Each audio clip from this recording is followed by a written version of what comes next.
handed Chelsea the Club World Cup trophy, and he was supposed to leave the podium, but instead he stayed up there celebrating with the players, soaking in the win.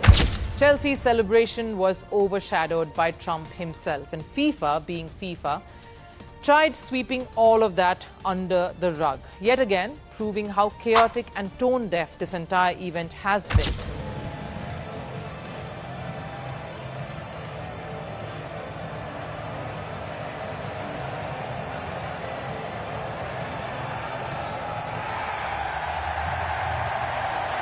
And then you see the FIFA president go and grab the president and go, yeah, we should probably let the team jump on their own. Yeah. This is wonderful, and this is an area where Mexico, Canada, and our third co-host, yes, right. the other president, we are totally aligned in our excitement, enthusiasm for the beautiful game and co-hosting in a sign of friendship. So thank you very much. This is wonderful.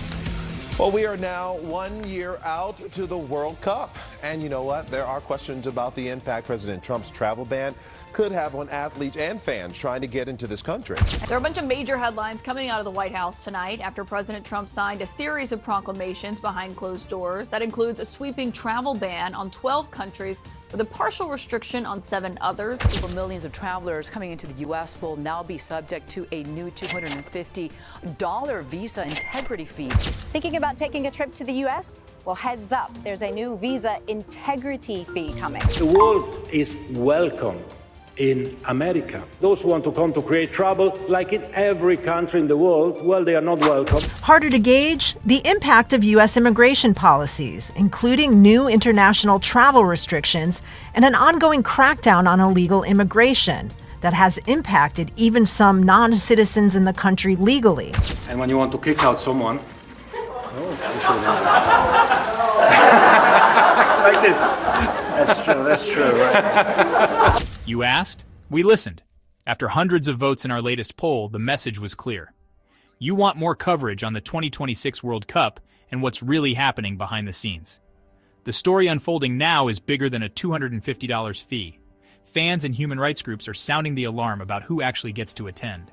There's global outrage over new U.S. visa rules, and the pressure on FIFA is growing fast.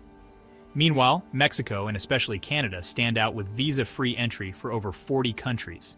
No worry of being taken away by ICE agents, and freedom from fear, enjoying the World Cup for what it's meant to be.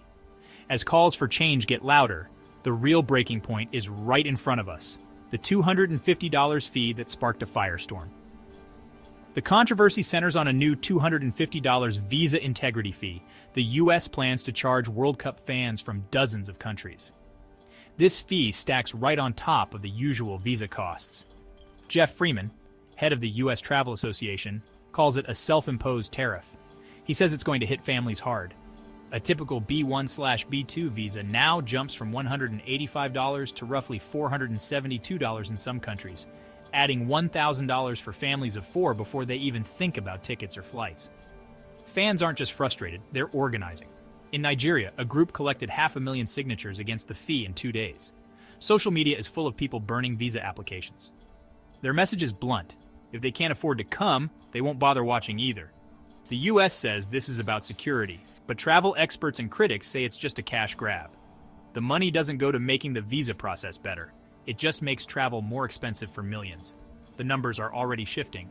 The U.S. Travel Association has revised its forecast downward by $12.5 billion for 2025 alone, citing fewer international visitors.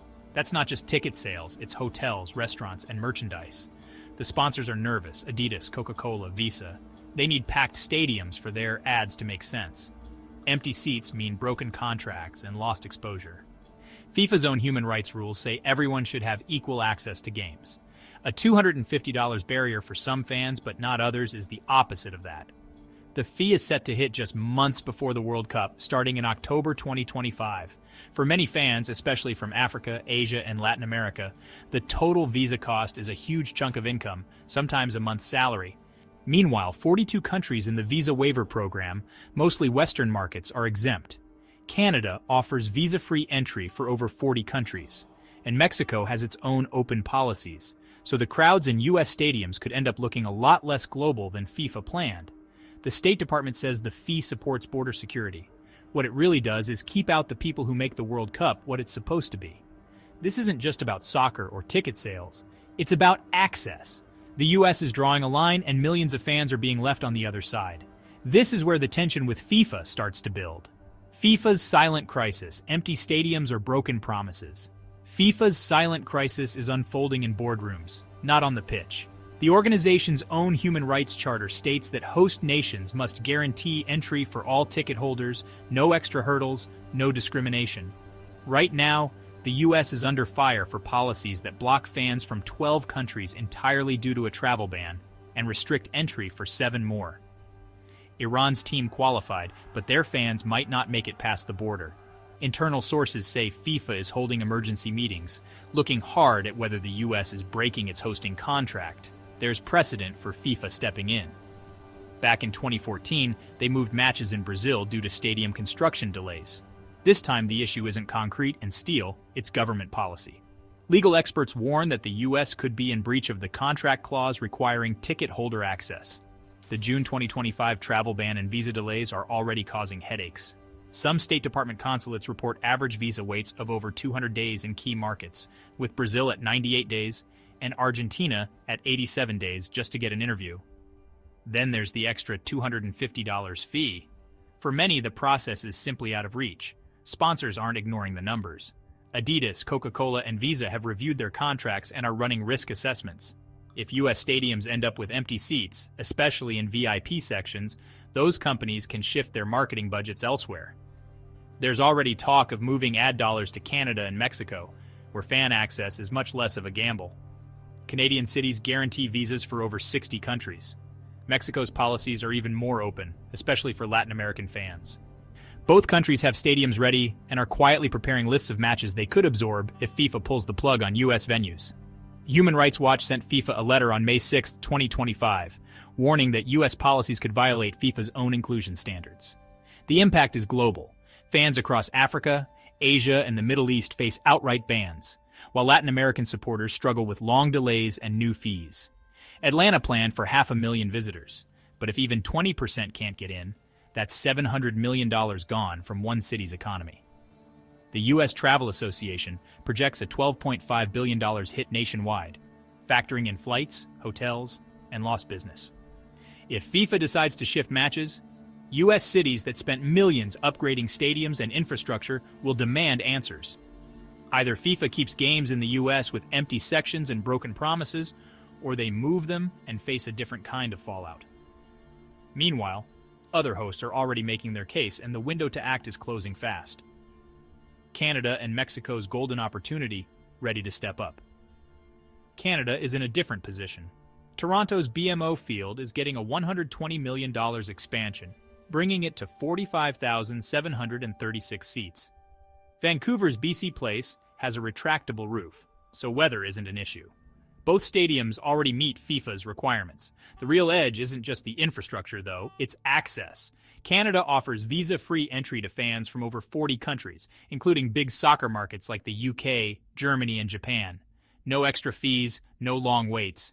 For ticket-holding fans from these visa-exempt countries, host cities project over 98% first-time visa approvals. That's a stark contrast to what's happening in the U.S., where some fans are facing hundreds in fees and months of uncertainty. FIFA is paying attention to which host is actually making it possible for fans to show up. Mexico is just as ready. They've hosted 2 World Cups before at Estadio Azteca, so this isn't new territory. Their visa rules are even looser for Latin American fans, especially those coming from Brazil and Argentina. No paperwork for most of them. Mexico City can fill stadiums fast if matches get moved south. Both Canada and Mexico are actively letting FIFA know they're prepared to step in. Toronto's mayor has offered faster permit approvals. Vancouver is investing in logistics to make sure things run smoothly. These aren't empty gestures. FIFA's own models show that rerouting just 10 matches north could add about $1.2 billion in economic activity for Canada alone. That's hotels, restaurants, and jobs. Local businesses would see a surge, while U.S. cities risk empty rooms and lost revenue. Canada's immigration minister put it out there. Our doors are open. That message got tens of thousands of likes and reached FIFA's boardrooms. The subtext is clear. Fans, sponsors, and FIFA executives are all looking for certainty. Adidas and Coca-Cola need packed stands for their sponsorships to work. The U.S. system puts that at risk, but Canada and Mexico can guarantee crowds. For example, Nigerian fans need a visa for the U.S., but not for Canada. FIFA's own numbers suggest 20,000 Nigerian supporters would travel to Canada for matches. In the U.S., maybe a quarter of that can make it through the process. In Toronto, the full 20,000 can get in without a hassle. The impact on U.S. hosts is obvious. Cities like Chicago and Houston spent millions on stadium upgrades, expecting packed stands and full hotels. If FIFA shifts even a few matches north or south, that's thousands of lost hotel nights, canceled flights, and millions in lost business. Canada and Mexico don't have these problems. Their systems are already working. No last-minute fixes required. It comes down to what FIFA and its sponsors want: full stadiums and global crowds. The U.S. is making that harder. Canada and Mexico are making it easy. As sponsors start to look at where their ads will actually reach fans, the pressure builds. The next move isn't up to the U.S., it's up to FIFA, and the clock is ticking. Conclusion: Canada's approach stands out. Their open-door visa policy and ready stadiums put them in a stronger position than the U.S., which is now facing a projected $12.5 billion loss in visitor spending for 2025, according to the U.S. Travel Association. Sponsors want full stadiums, not empty seats.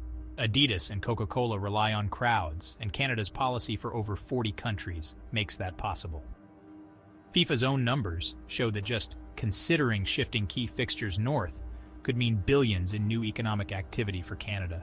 What do you think? Should Canada and Mexico host more games? Let us know in the comments and join the push. Hit subscribe to stay up to date on the latest.